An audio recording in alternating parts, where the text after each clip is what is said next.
ഭക്ഷണത്തിൽ രുചി കൂട്ടാനും പിന്നെ അതേപോലെ അടുക്കളയിലൊക്കെ കുറച്ച് സമയം ലാഭിക്കാനും വേണ്ടിയിട്ട് ഞാൻ അടുക്കളയിൽ ചെയ്യുന്ന കുറച്ച് കാര്യങ്ങളാണ് കേട്ടോ ഇന്നത്തെ വീഡിയോയിൽ കാണിക്കുന്നത്. ഈ ക്യാരറ്റ് ഉപ്പേരി വെച്ചാലും അതേപോലെ തന്നെ ബീട്രൂട്ട് ഉപ്പേരി വെച്ചാലും ഒന്നും ആർക്കും ഇഷ്ടമുണ്ടാവില്ല. പക്ഷേ ഇതേപോലെ ഒന്ന് നിങ്ങൾ ചെയ്തു നോക്കണ്ടേ. ക്യാരറ്റും ബീട്രൂട്ടും കൂടി ഒരുമിച്ച് ഉപ്പേരി വെക്കുക. പിന്നെ അതേപോലെ തന്നെ ഇതിലേക്ക് കുറച്ച് 2 പച്ചമുളക് കുട്ടികളൊക്കെ ഉണ്ടെങ്കിൽ ആ പച്ചമുളക് വെന്ത് കഴിഞ്ഞാൽ ഒന്ന് മാറ്റാം. ചെറിയ ചെറിയ പീസാക്കി അതിലിടുമ്പോൾ കുട്ടികൾക്ക് അത് പ്രശ്നമാണ്, എരിവാണ്. പിന്നെ അതാ ഒരു പാൻ അടുപ്പത്ത് വെച്ചിട്ട് അതിലേക്ക് വെളിച്ചെണ്ണ ഒഴിച്ച് കൊടുത്തിട്ട് കടുകിട്ട് പൊട്ടിച്ചിട്ട് നമ്മൾ ക്യാരറ്റും ബീട്രൂട്ടും കൂടി അരിഞ്ഞത് ഇതിലേക്ക് ചേർത്ത് കൊടുക്കുക. പാകത്തിനുള്ള ഉപ്പും കൂടി ചേർക്കുക. അപ്പോൾ ഇത് ഓരോന്നോരോന്നായിട്ട് ഉപ്പേരി വെക്കുമ്പോൾ അതിൻ്റെ ടേസ്റ്റ് എല്ലാവർക്കും ഒന്ന് പിടിക്കണമെന്നില്ല. പിന്നെ നമ്മൾ ഉപ്പേരി വെച്ചും കൊണ്ട് നിൽക്കുന്ന സമയത്ത് ഒരു 1 ടീസ്പൂൺ അളവിലുള്ള കുരുമുളക് പൊടിയും പിന്നെ അതേപോലെ തന്നെ ഒരു 2 പിടി തേങ്ങയും കൂടി ഇതിൽ ചേർക്കുകയാണെങ്കിലുണ്ടല്ലോ ഈ ഒരു ഉപ്പേരിൻ്റെ ടേസ്റ്റ് വേറെ ലെവലാണ്. എന്തായാലും ഒന്ന് ട്രൈ ചെയ്ത് നോക്കണ്ടേ. അടുത്തതാ നമ്മുടെ യൂട്യൂബ് ഫാമിലിയിലെ ഒരു കുട്ടി പറഞ്ഞു തന്നിട്ടുള്ള ടിപ്പാണ് കേട്ടോ. അപ്പോൾ അത് ഇവിടെ നല്ല വർക്കൗട്ട് ആയിട്ടുണ്ട്. ഇനി അതുകൊണ്ടാണ് ഇതിൽ കൂടി ഷെയർ ചെയ്യുന്നത്. നമ്മൾ മിക്ക ദിവസവും കറി വെക്കൂലേ കടല. അപ്പോൾ ഒരു ദിവസം കറി വെക്കുന്ന സമയത്ത് ഇതേപോലെ ചേർത്ത് നോക്കണ്ടി. ഉരുളക്കിഴങ്ങ്, തക്കാളി, 2 പച്ചമുളക്, പാകത്തിനുള്ള വെല്ലുള്ളി അരിഞ്ഞത്. അപ്പോൾ ഉരുളക്കിഴങ്ങാണ് കേട്ടോ ഇതിലെ താരം. അപ്പോൾ പ്രത്യേകിച്ച് ടേസ്റ്റൊന്നും ഇല്ലാത്തൊരു ഐറ്റമാണ് ഈ ഒരു കടല. അപ്പോൾ അതിൻ്റെ കൂടെ ഇങ്ങനെയൊക്കെ ചേർക്കുകയാണെങ്കിൽ നല്ലതാണ്.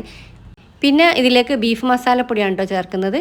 പിന്നെ പാകത്തിനുള്ള മഞ്ഞൾപ്പൊടിയും പിന്നെ അതുപോലെ സാദാ മല്ലിപ്പൊടിയും ഒക്കെ ചേർത്ത് കൊടുക്കുന്നുണ്ട്. കടലക്കറി എപ്പം വെക്കുകയാണെങ്കിലും ബീഫ് മസാലപ്പൊടി കൂട്ടുകയാണെങ്കിൽ നല്ല ടേസ്റ്റാണ് കേട്ടോ. ഒരു പ്രത്യേക ടേസ്റ്റ് ആയിരിക്കും. പിന്നെ നമ്മൾ ഈ ഉരുളക്കിഴങ്ങൊക്കെ ഇട്ട് വെക്കുന്ന ഈ ഒരു കടലക്കറി തേങ്ങ വറുത്തരച്ചും കൂടി വെച്ച് നോക്കണ്ടി. അപ്പോൾ അതിനേക്കാൾ ടേസ്റ്റ്. ഇവിടെ ഏറ്റവും ഇഷ്ടമായത് തേങ്ങ വറുത്തരച്ചതാണ് കേട്ടോ. ഇപ്പോൾ അതിന് ടൈമില്ലാത്തതിനോണ്ടാണ് ഞാൻ ഇങ്ങനെ തന്നെ വെക്കുന്നത്. ഇനി ഇതേ ടൈപ്പ് ഈ കറി തന്നെ തേങ്ങ വറുത്തരച്ചും കൂടി നിങ്ങളൊന്ന് ചെയ്ത് നോക്കണ്ടി കേട്ടോ. അപ്പോൾ ഇഷ്ടപ്പെട്ടാൽ പറയണം കേട്ടോ എന്താണ് സ്ഥിതി എന്നുള്ളത്. പിന്നെ അതേപോലെ കടല വേവിക്കുമ്പോൾ ഒരു 5-6 വിസിലൊക്കെ വന്നോട്ടെ. അത്യാവശ്യം നല്ല രീതിയിൽ തന്നെ വെന്ത് വന്നോട്ടെ. പിന്നെ ഈ ഒരു കടല നമ്മൾ കടയിൽ നിന്ന് വാങ്ങുമ്പോൾ നല്ല കടല ആയിരിക്കും കേട്ടോ. പിന്നെ ഇത് മാവേലി സ്റ്റോറിൽ നിന്നും ചില സൂപ്പർ മാർക്കറ്റിൽ നിന്നൊക്കെ വാങ്ങുമ്പോൾ ഇതൊരു 2nd ക്വാളിറ്റിയോ 3rd ക്വാളിറ്റിയോ ഒക്കെ ആയിരിക്കും കടല. അപ്പോൾ നമ്മൾ എപ്പം കറി വെക്കാൻ വാങ്ങുകയാണെങ്കിൽ ഫസ്റ്റ് ക്വാളിറ്റി തന്നെ വാങ്ങണം കേട്ടോ. അത് ചില മസാലക്കടകളിൽ ഫസ്റ്റ് ക്വാളിറ്റി ആയിരിക്കും, അവിടുന്ന് വാങ്ങണം കേട്ടോ. അതാണ് ഏറ്റവും ടേസ്റ്റ് കറിക്ക്. പിന്നെ വെളിച്ചെണ്ണയിൽ കടുകും കറിവേപ്പിനയിലും വറ്റൽമുളകും കൂടി വറവിട്ട് കൊടുക്കുന്നുണ്ട്. പിന്നെ അതിലേക്ക് ഒരു 2-3 പീസ് തേങ്ങാക്കൊത്ത് ചെറുതാക്കി അരിഞ്ഞതും കൂടി ഒന്ന് ചേർത്ത് നോക്കേണ്ടി. വറവിലേക്ക് അടിപൊളി ടേസ്റ്റ് ആയിരിക്കും. നമ്മൾ ഡെയിലി എന്ന് പറഞ്ഞ പോലെ വീട്ടിൽ നമ്മൾ ബിരിയാണി വെക്കുമ്പോഴും കറികൾ വെക്കുമ്പോഴും കടലക്കറി ആയാലും എല്ലാത്തിലും നമ്മൾ ഈ ഗരം മസാല ചേർക്കും. അപ്പോൾ നമ്മൾ എന്തായാലും പുറത്തുനിന്ന് ഈ ഒരു ഗരം മസാല വാങ്ങാതെ വീട്ടിൽ തന്നെ ചെറിയ രൂപത്തിലൊക്കെ ഒന്ന് നമുക്ക് ഉണ്ടാക്കിയെടുക്കുകയാണെങ്കിൽ ഒട്ടും മായമില്ലാത്ത ഒരു ഗരം മസാല നമുക്ക് ഭക്ഷണത്തിൽ ഉൾപ്പെടുത്താൻ പറ്റും. അങ്ങനെ ഒന്ന് ട്രൈ ചെയ്ത് നോക്കണ്ടി കേട്ടോ. ഞാൻ ഓൾറെഡി ഒരു ഷോർട്ട് വീഡിയോ ഇട്ടിട്ടുണ്ട്, ഒന്ന് കണ്ടു നോക്കിയിട്ട് ഒന്ന് ചെയ്ത് നോക്കണ്ടി. ഫീഡ്ബാക്ക് അറിയിക്കാനും മറക്കല്ലേ. പിന്നെ എല്ലാ ഞായറാഴ്ച എന്ന് പറഞ്ഞ പോലെ നമ്മളൊക്കെ വീട്ടിൽ ബീഫും ചിക്കനും ഒക്കെ വാങ്ങൂലേ. അപ്പോൾ ബീഫ് വാങ്ങുന്ന സമയത്ത് നമ്മൾ വെല്ലുള്ളിക്ക് പകരം ഈ കറി വെക്കുന്ന സമയത്ത് ഈ ഒരു ചുവന്നുള്ളി ചേർത്ത് നോക്കണ്ടി. ഒരു 2-3 പറ്റൂല കേട്ടോ. ഒരു 10-20 ചുവന്നുള്ളിയെങ്കിലും ചേർത്ത് കൊടുക്കണം. പിന്നെ അതേപോലെ തന്നെ ഈ ഇഞ്ചി വെളുത്തുള്ളിയൊക്കെ ചതച്ചിടുന്നതാണ് നല്ലത്. പേസ്റ്റ് ആക്കുന്നതിനേക്കാളും ടേസ്റ്റ് ചതച്ച് ഇടുന്നതാണ്. പിന്നെ അതിലേക്ക് തക്കാളിയും സാധാരണ ഇടുന്ന പോലെയൊക്കെ ഇട്ടിട്ടുണ്ട് ബീഫ് കറിയിലേക്ക്.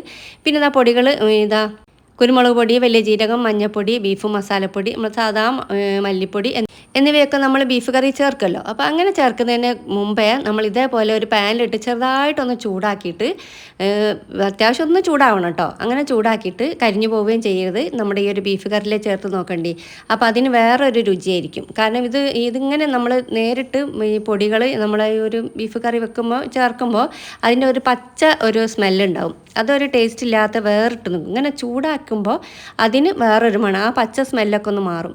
പിന്നെ വെളിച്ചെണ്ണയും കൂടി ഒഴിച്ച് കൊടുത്തിട്ട് ഞാനിങ്ങനെയാണ് കേട്ടോ ബീഫ് വരട്ടലും ബീഫ് കറി വെക്കലൊക്കെ.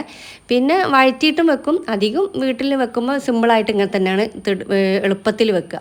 അപ്പോൾ അത് വെളിച്ചെണ്ണ ഒഴിച്ച് കൊടുത്ത് കൈ കൊണ്ട് ഞരടിയിട്ട് കുറച്ച് വെള്ളം കൂടി ഒഴിച്ച് കൊടുത്ത് അതൊന്ന് നല്ലോണം ഒന്ന് കുക്കറിലിട്ടിട്ട് വേവിച്ചെടുക്കുക. പാകത്തിനുള്ള ഉപ്പും കൂടിയൊക്കെ ചേർത്തിട്ട്. പിന്നെ നമ്മളെപ്പം ഈ കറികളിൽ ഇനി മീൻ കറി ആയാലും ബീഫ് കറി ആയാലും ചിക്കൻ കറി ആയാലും എന്തിലാണെങ്കിലും നമ്മളെപ്പം ചില സമയത്ത് നമുക്ക് ഇത്തിരി കൂടി വെള്ളമൊക്കെ ഒഴിക്കേണ്ടി വരും, ഒന്ന് വറ്റിപ്പോയാലൊക്കെ. അപ്പോൾ ഒരു കാരണവശാലും നമ്മൾ പച്ചവെള്ളം ഒഴിക്കരുത്. തിളപ്പിച്ച വെള്ളമോ അല്ലെങ്കിൽ നല്ല ചൂടുള്ള വെള്ളം കൂടി ഒഴിച്ചു കൊടുക്കാൻ ശ്രദ്ധിക്കണം. ഇനി അതേപോലെ നമ്മൾ കറിയിൽ ഇത്തിരി വെള്ളം കൂടിപ്പോയി എന്ന് വിചാരിച്ചോ, അപ്പോൾ അതിങ്ങനെ അടുപ്പത്ത് വെച്ചിട്ട് ഒന്ന് വറ്റിച്ചെടുക്കുമ്പോൾ ആ ഒരു കറിക്കും വേറൊരു ടേസ്റ്റാണ് കേട്ടോ. ഒന്ന് വറ്റിക്കുക, നല്ലോണം വെള്ളം ഡ്രൈ ആക്കി എടുക്കുക. പൊരിച്ച ചിക്കൻ ബിരിയാണിയിലേക്കുള്ള ഒരു മസാല ഉണ്ടാക്കാം കേട്ടോ. ആ ഒരു ചിക്കനിലേക്ക് അപ്പോൾ അതാ ഇഞ്ചി വെളുത്തുള്ളി ഇതിലേക്ക് തൊലി കളഞ്ഞത് ഇട്ട് കൊടുത്തിട്ടുണ്ട്. പിന്നെ അതിലേക്ക് നമ്മുടെ സാധാ മുളക് പൊടിയും പിന്നെ അതാ കാശ്മീരി മുളക് പൊടി ഞാൻ കുതിർത്തിട്ടാണ് കേട്ടോ അതിലേക്ക് കൂട്ടുന്നത്. അങ്ങനെ നമ്മൾ ഈ പൊടി ചേർക്കാതെ അതേപോലെ മുളക് ചൂടുവെള്ളത്തിൽ കുതിർത്തതിന് ശേഷം ഇതിലൊന്ന് ചേർത്ത് അരച്ച് നോക്കണ്ടി. നമ്മൾ പൊടി ചേർക്കുന്നതിനെക്കാട്ടും ടേസ്റ്റാണ് കേട്ടോ. അങ്ങനെ ഇതാ മിക്സിൻ്റെ ജാറിലിട്ടിട്ട് നല്ലോണം ഒന്ന് അരച്ചെടുത്തതിന് ശേഷം ഇതാ കണ്ടില്ല ഈ കാശ്മീരി മുളകും എല്ലാം കൂടി ഇട്ടിട്ട് നല്ലൊരു ഇതായിരിക്കും. ആ ഒരു ടേസ്റ്റ് തന്നെ വ്യത്യാസമാണ് നമ്മൾ പൊടി ചേർക്കുന്നതിലും. അപ്പോൾ നമ്മൾ എളുപ്പത്തിന് വേണ്ടിയിട്ട് എപ്പോഴും പൊടി തന്നെ ചേർക്കുക, ഇങ്ങനെ തന്നെ ചേർക്കൊന്നുമില്ല. പിന്നെ അതാ ഈ ഇതൊക്കെ ചേർത്ത് മസാല ഒക്കെ റെഡിയാക്കി എടുത്തിട്ട് ഇതൊന്ന് പൊരിച്ചെടുക്കുകയാണ്.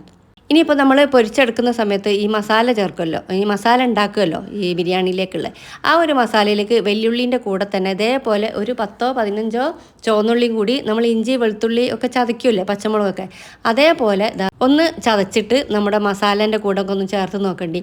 അതും ആ ഒരു മസാലയ്ക്ക് വേറൊരു ടേസ്റ്റ് ആയിരിക്കും കേട്ടോ. ഇനി പൊരിച്ചതെന്നല്ല എല്ലാ മസാലക്കും നമ്മൾ ഈ ഒരു ചുവന്നുള്ളി ചതച്ചത് ചേർത്ത് കൊടുക്കുക. പിന്നെ അതേപോലെ ഇഞ്ചി വെളുത്തുള്ളി ചതയ്ക്കുമ്പോൾ പേസ്റ്റ് ആവുകയേ ചെയ്ത് കേട്ടോ. എനിക്കെന്തോ പേസ്റ്റ് ആവുന്നതിൻ്റെ ഒരു ടേസ്റ്റ് വല്ലാതെ ഒന്നും ഇഷ്ടപ്പെടില്ല. ഞാനധികവും പേസ്റ്റ് ആക്കലില്ല, അതേപോലെ ചതക്കുകയാണ് ചെയ്യൽ. പിന്നെ അതാ നമ്മൾ ഈ ഒരു ചിക്കൻ പൊരിച്ചതും ഒക്കെ ഇട്ട് മസാലയൊക്കെ ഒന്ന് റെഡിയാക്കി എടുക്കുകയാണ്.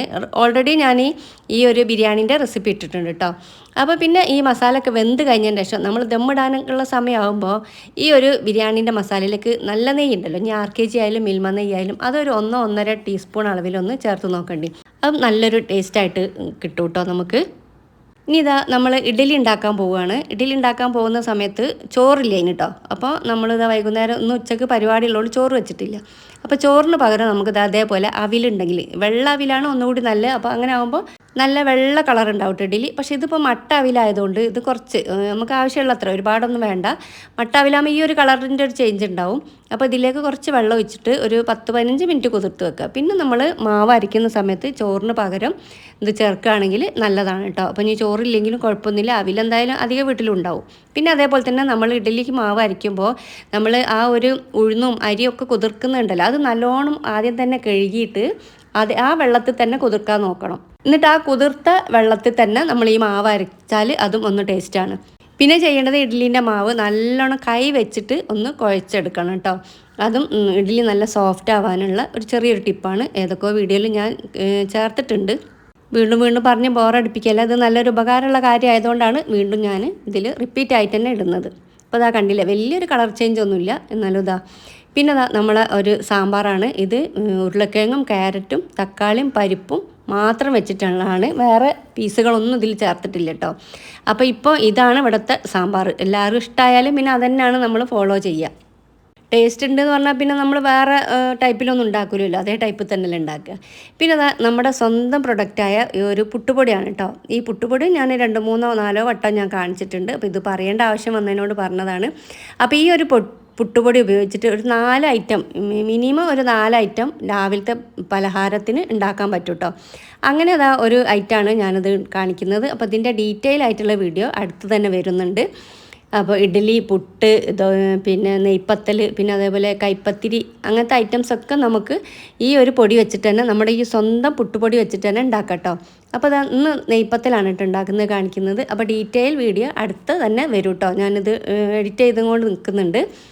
പിന്നെ ഈ ഒരു ഇതിങ്ങനെ പ്രസ് ചെയ്താൽ ഒരുപാട് കട്ടിയാവരുത്, കട്ടിയായാൽ പൊള്ളി വരില്ല. അപ്പോൾ ലേശം ഒരു കട്ടിയിൽ നമ്മൾ പരത്തിയിട്ട് അതേപോലെ ഓയിൽ പൊരിച്ചെടുത്താലുണ്ടല്ലോ നമുക്ക് കട്ടൻ ചായൻ്റെ കൂടെ പോലും നല്ല ടേസ്റ്റിൽ കഴിക്കാൻ പറ്റുമേ. ഈ ഒരു നെയ്പ്പത്തൽ ഉണ്ടാക്കാൻ വേണ്ടിയിട്ട് ഇനി നമ്മൾ അരി അരയ്ക്കേണ്ട ആവശ്യമൊന്നുമില്ല കേട്ടോ. ഈ ഒരു നമ്മളെ കയ്യിലുള്ള ഈ ഒരു പുട്ടുപൊടി തന്നെ മതി, എല്ലാത്തിനും ഇത് തന്നെ മതിയാവും. ചിക്കൻ കറിയും ബീഫ് കറിയും ഒന്നും വേണ്ട കേട്ടോ, ഇങ്ങനെ തന്നെ കഴിച്ചാലും നല്ല ടേസ്റ്റാണ്. നമ്മളിവിടെ ഗരം മസാലപ്പൊടി, ചിക്കൻ മസാലപ്പൊടിയും, പിന്നെ ഈ വേണമെങ്കിൽ സാമ്പാർ പൊടി, അതേപോലെ ന്യൂട്രി മിക്സിൻ്റെ പൊടി, അങ്ങനത്തെ എല്ലാ ഐറ്റംസ് പൊടികളും ഏറെക്കുറെ നമ്മളിവിടെ ഉണ്ടാക്കി സെയിൽ ചെയ്യുന്നുണ്ട്. അപ്പോൾ നിങ്ങൾക്ക് ആവശ്യമാണെങ്കിൽ ഞാൻ ഇതിൽ നമ്പർ ഇടാം. അപ്പോൾ നിങ്ങൾക്ക് ഒന്ന് കോൺടാക്റ്റ് ചെയ്തിട്ട് വാട്സപ്പ് കൂടി പറയുകയാണെങ്കിൽ ഞാനിത് ഉണ്ടാക്കിയിട്ട് അയച്ചു തരുന്നതാണ് കേട്ടോ. അപ്പോൾ താങ്ക്സ് ഫോർ വാച്ചിങ്.